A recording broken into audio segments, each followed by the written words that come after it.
Dream Team, it's your boy Neal back with another reaction video. Here we are with NALF once again. I really respect Germany for this. Before we dive in, y'all know I'm going to ask y'all to dive right into that subscribe button, ring the notification bell, get the video a thumbs up so it gets suggested. Social media, Patreon, all up top. You don't subscribe to any of it, put all the links in the description. All you got to do is hit the link, follow me, talk to me, human. I talk back. You guys got a favorite video suggestion, you can subscribe to Patreon or drop it in the comment section. What we got? In Schwäbisch Hall, there is a bookstore that I like to stop into from time to time. Irrelevant but interesting side note, that bookstore has been around since 1596. God dang. Wow. Now, in that bookstore, there's a small little English section where I found this book called Why the Germans Do It Better.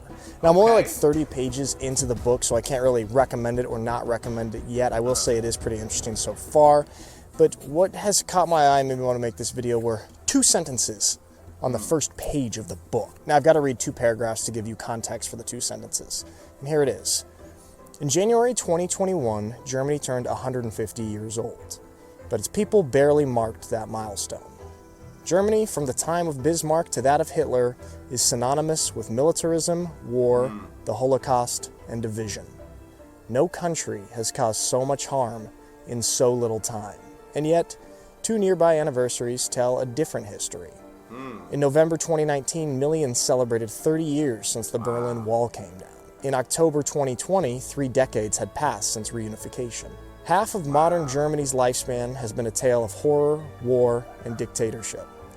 The other half is a remarkable tale of atonement, stability, and maturity. No country has achieved so much good in so little time. Those two sentences at the end of each paragraph. No country has caused so much harm in so little time, and no country has achieved so much good in so little time. I absolutely love that. That's facts. And it's not like Germany doesn't shy away from talking about that bad history.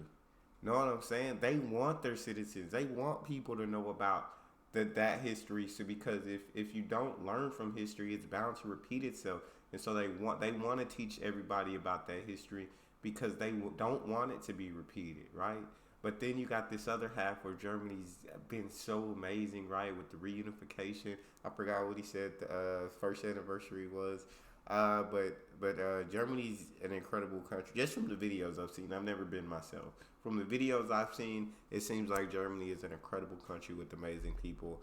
But keep it rolling. And no country has achieved so much good in so little time.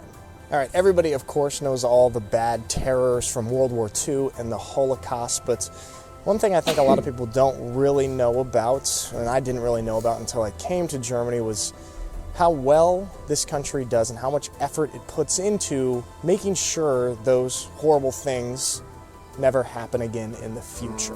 And a big part of that is education on what had happened in the past. You know, the old saying, those who do not know history are doomed to repeat it. We on the same page now. Same wavelength. Same wavelength. Keep it going though. What had happened in the past. You know, the old saying, those who do not know history are doomed to repeat it. I think Germany takes that pretty seriously. In the introduction of this book, a very powerful memorial tool is mentioned. Something that I've known about since my first year in Germany, something that I see all the time, something that whenever my family members come here to visit, I point it out to them and they always find it very powerful as well. I see these things all the time, and now that I'm actually looking for them, I can't seem to find them. And I know there's quite a few here. Yeah. We gonna find them.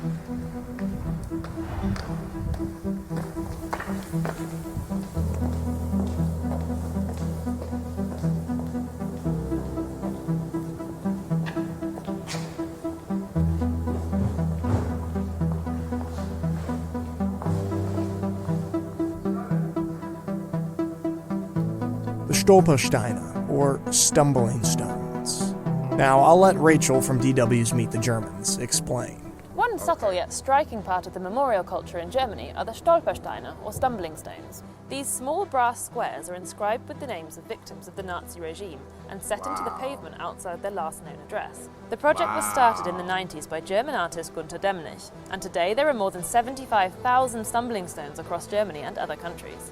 But even this is not without controversy. The city I have seen that video of Rachel on DW Germany, and her those videos, DW Germany, those are incredible videos as well.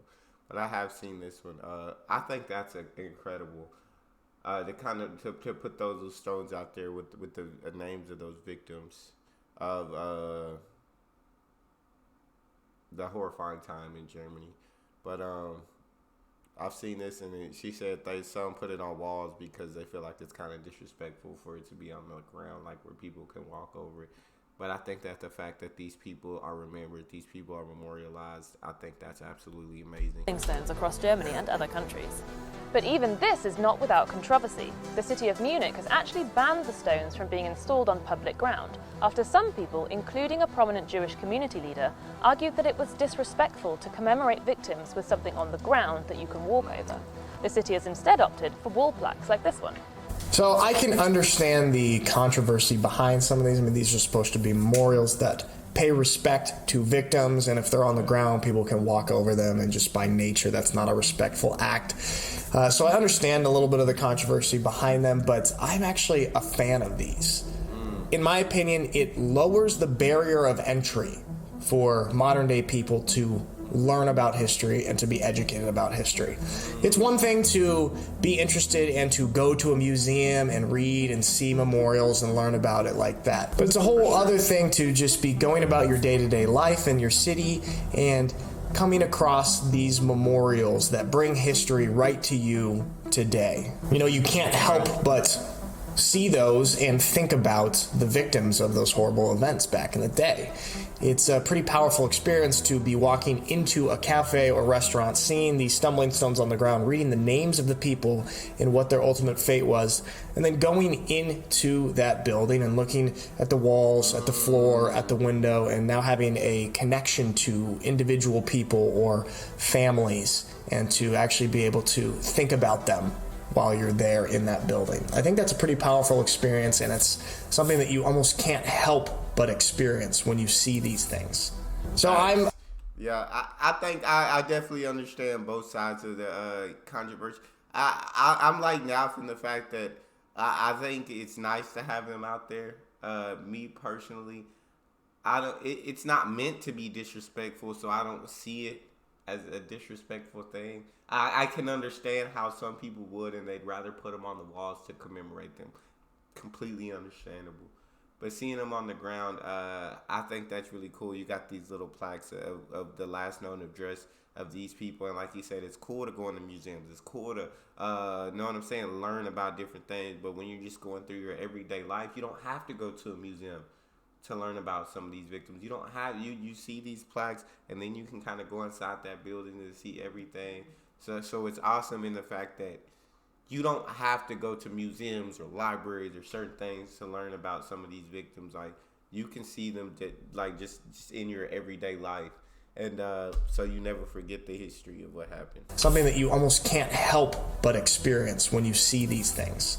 So I'm a fan of these because it makes learning about history and being informed and being able to pay respect to victims, it makes it much more common and like an everyday thing.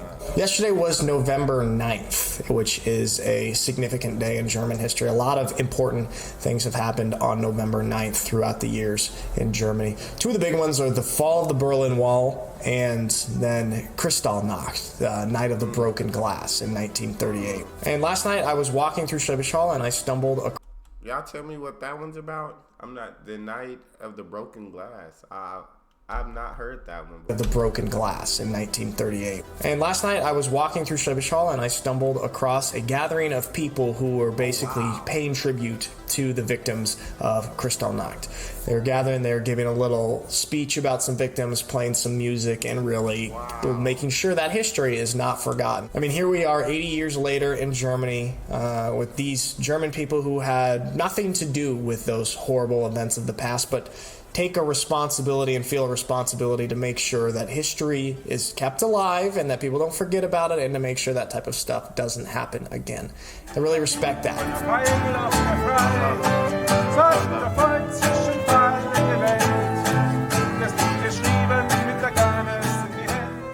The more I learn about history, the more I realize that every single country has a dark past. But I think no country addresses their dark past as well as Germany.